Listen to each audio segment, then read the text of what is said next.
Ever wonder why he goes completely silent the moment you bring up his past? Like 1 second you're talking and the next it's like he disappears right in front of you. No explanation, no response, just shut down. And if you're honest, it probably leaves you thinking, what did I do wrong? But what if I told you it's not about you at all? I want you to hear this clearly. When he shuts down, it's not rejection, it's self-protection. For someone who's experienced childhood trauma, talking about the past isn't just talking. It can feel like stepping right back into it. The emotions, the confusion, the lack of safety, all of it can come flooding back in seconds. So his brain does something incredibly fast and honestly, incredibly protective. It says, this isn't safe, get out. And the way he gets out is by going quiet, by pulling away, by shutting the door emotionally. And I know better than anyone how that feels on your side. It feels like distance, like disconnection, like you're being pushed out. But what's really happening is he's trying to survive something that doesn't feel finished inside of him. Let's talk about what actually helps, because this is where most couples get so stuck. It's not just what you say, it's when you say it. Think about the last time the past came up. Was it during an argument when emotions were already high and both of you were trying to be heard? In those moments, you guys, his nervous system is already on edge. So bringing up something really vulnerable, even if your intention is good, can feel like pressure. And pressure, you guys, it leads to shutdown. But a calm moment, that's different.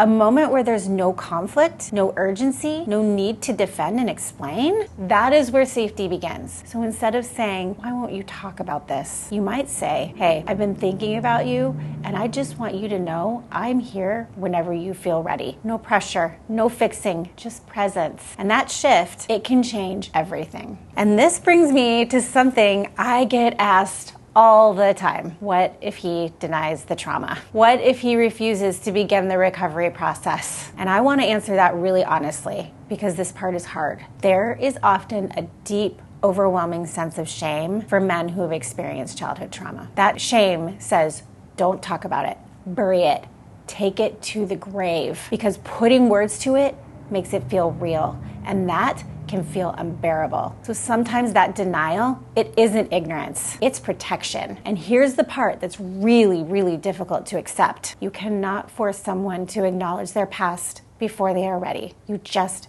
can't. But that does not mean that you are powerless. Your role just needs to shift from trying to pull it out of him to creating a space where it feels safe enough to come out. That looks like reminding him, I love you no matter what. There's nothing that you could tell me that would make me walk away. I can handle the truth. And just as important, it means learning to separate yourself from his trauma responses. So when he shuts down or gets angry or pulls away, you are not automatically taking that as, this is my fault, because it's not. When you stop carrying the blame, something subtle but powerful happens. The emotions, the weight, start to shift back to where they actually belong, to what happened to him. And over time, that clarity can help him begin to see, this is affecting me. And that awareness is often the first step towards getting help. If you're listening to this and thinking, this is exactly what we're going through in my house, I want to give you something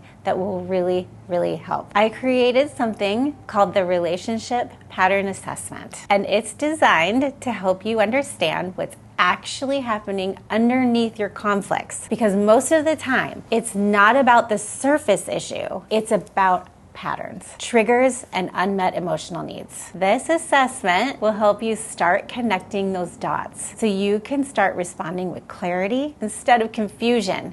You can take it right now using the link on your screen. You don't have to keep guessing. When you understand what's really going on, everything starts to shift. The way you communicate, the way you connect, the way you show up for each other. And if this spoke to you, let me know in the comments. I would love to hear what part resonated most. You're not alone in this. And if you want more support like this, make sure you're following along, because healing in your marriage, it is possible. And it starts with understanding.